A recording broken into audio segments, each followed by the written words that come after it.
Within just 10 days of taking office, President Donald Trump launched a groundbreaking initiative that's shaking the very foundations of the federal government. This move isn't just a typical reform, it's a game changer, aimed at shrinking the size of the U.S. government faster than anyone thought possible.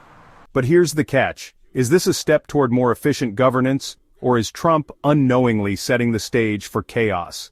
Before we dive into the specifics of Trump's bold federal workforce buyout plan, make sure to hit that subscribe button so you don't miss any of our in-depth breakdowns. Leave a like if you want to see more political analysis and share your thoughts in the comments below. How do you think these changes will play out? We want to hear from you. On January 28, 2025, just a few days into President Trump's second term, the White House made an unprecedented move. It offered buyouts to federal employees. This wasn't a typical cost-cutting initiative. Trump's goal was much grander: to rapidly shrink the federal government. This initiative directly impacts millions of federal workers, from civil servants at agencies like the IRS to those involved in veterans' healthcare and public safety. The buyout program offers employees the option to resign voluntarily by February 6, 2025, and receive a financial incentive, up to 8 months of their salary.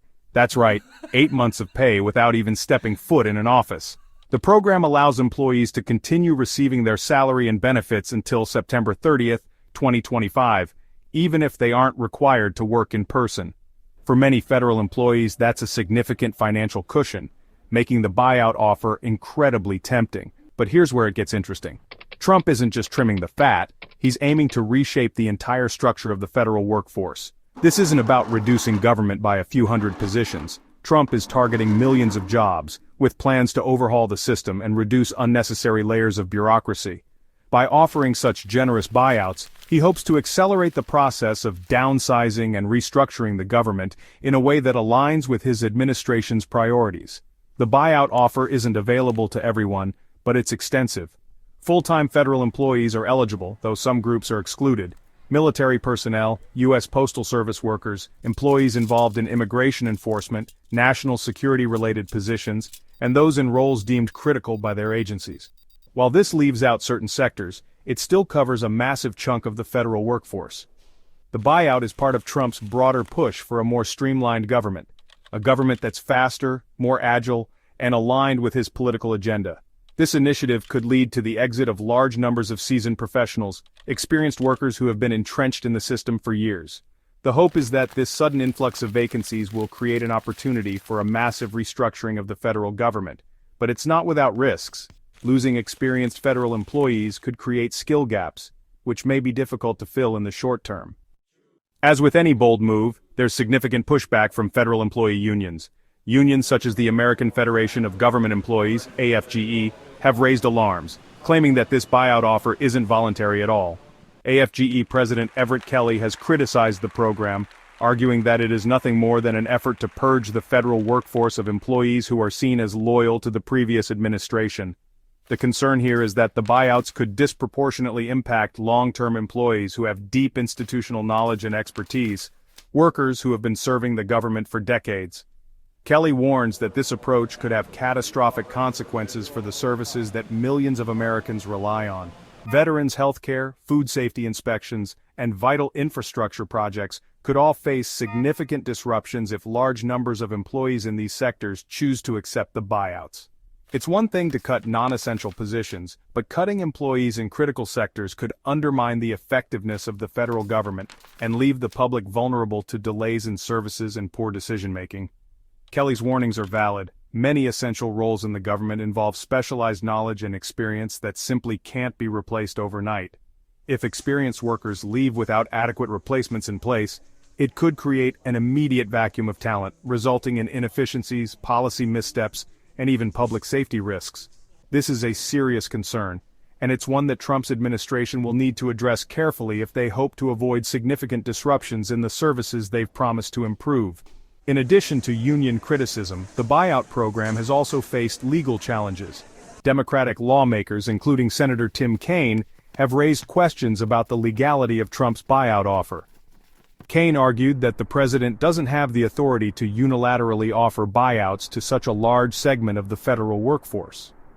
While Trump's administration insists that the buyouts are part of a legal effort to restructure the government, there's still a question of whether the broad scope of the program could face legal challenges in the courts. There's also the matter of political ramifications. If large-scale buyouts lead to disruptions in federal services, it could become a political liability for Trump, especially as the country's opposition party is already poised to criticize any missteps.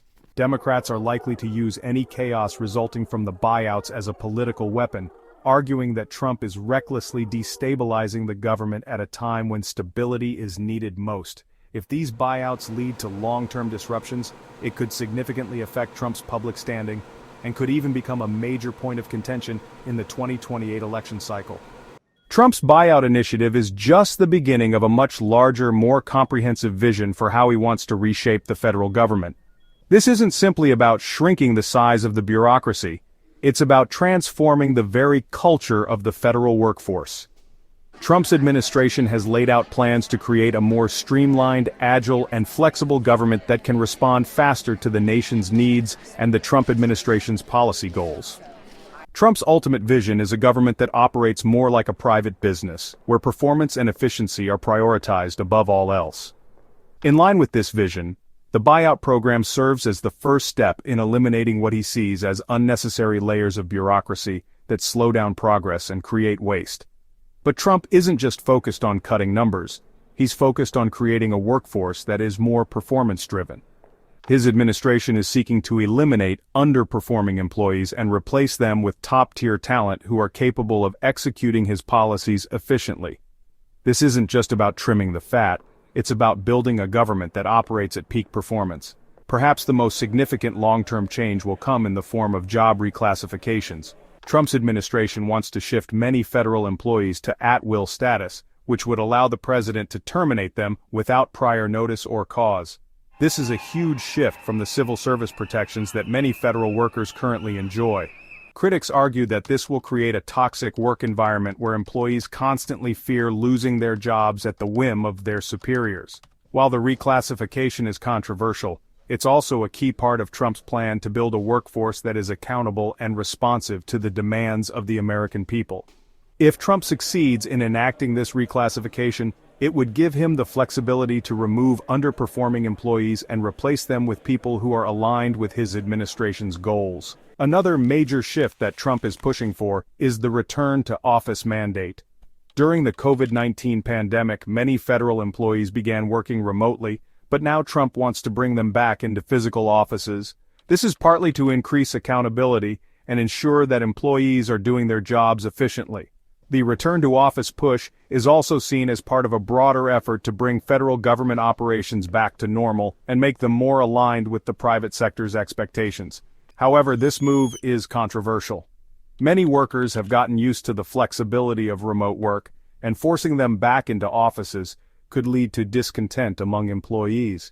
It may also require a restructuring of office spaces, which could be costly and logistically challenging.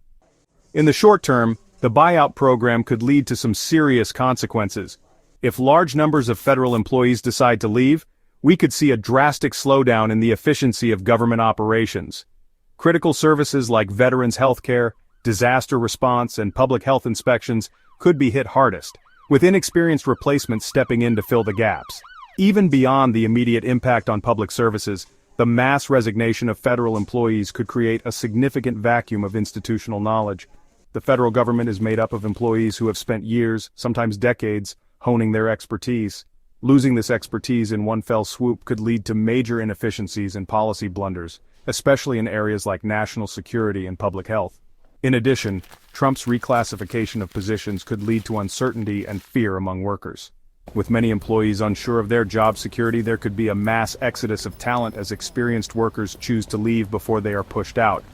In the long term, Trump's vision of a streamlined, performance-driven government could ultimately result in greater efficiency, but only if his administration can effectively replace the talent that walks out the door. This is a risky proposition.